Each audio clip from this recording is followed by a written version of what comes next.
received several warnings last night when I told people that I'm doing this by myself.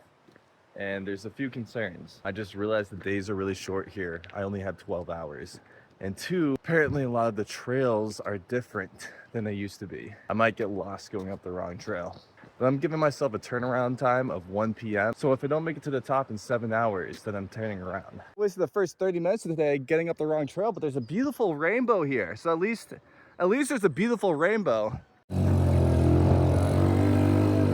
So this is always key for me when I do a big hike is I bring electrolytes to stretch out the water, because I brought 4 liters of water, which is not enough for me, believe it or not. I drink a ton of water, especially on these hikes, but these electrolytes really help stretch it out. In just 45 minutes, I made it from position 1 to position 3, and it took me about 1 hour to reach position 4. I asked the campsite if I could have some eggs for breakfast in the morning, and they didn't even boil them. I guess I'll just be eating my cookies. Made it from position 1 to the base camp in less than 2 hours. I have successfully summited the highest peak in Sulawesi by myself without a guide.